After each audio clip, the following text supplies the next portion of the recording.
سامعین اشاعت الاسلام یوٹیوب چینل میں آپ کا استقبال ہے۔ السلام علیکم۔ کرناٹک سرکار نے بڑھتے کورونا کا حوالہ دیتے ہوئے پورے کرناٹک اسٹیٹ کی تمام مساجد، مکاتب، درگاہوں اور امام بارگاہوں کو 4 مئی تک کے لیے بند کر دیا ہے۔ یہ اطلاع کرناٹک کے وزیر اعلیٰ کے چیف سیکریٹری نے دی ہے۔ حکم نامہ جاری کرتے ہوئے کہا گیا ہے کہ 22 اپریل کی صبح سے تمام مساجد، مکاتب، امام بارگاہ اور درگاہوں میں اب صرف وہی لوگ نماز پڑھ سکتے ہیں یا عبادت کر سکتے ہیں جیسا کہ امام، مؤذن اور اندر رہنے والا اسٹاف۔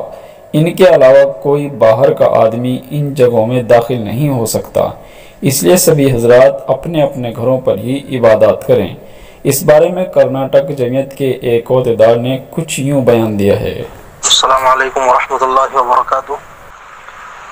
جی ابھی جمعیت علماء منصور کی جانب سے حضرت امیر شریعت سے بات کی گئی اور خبر کے بارے میں پوچھا گیا تو حضرت نے یہ بات بتائی ہے کہ حکومت کے نمائندوں سے جو بنگلور کے اکابر علماء کا وفد ملا تھا نمازوں کی اجازت لینے کے لیے، تو انہوں نے پہلے زبانی طور پر تو یقین دہانی کرائی تھی کہ کچھ نہ کچھ ضرور کریں گے، لیکن بعد میں جو ہے اس کو رد کر دیا گیا ہے، بات نہیں مانی ہے۔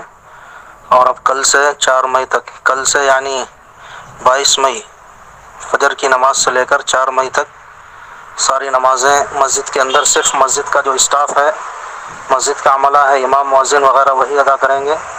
عام لوگوں کے لیے مساجد میں نماز پڑھنے کی اجازت نہیں ہے۔ اللہ تبارک و تعالی خیر کا معاملہ فرمائے۔ السلام علیکم۔ سبسکرائب اشاعت الاسلام یوٹیوب چینل۔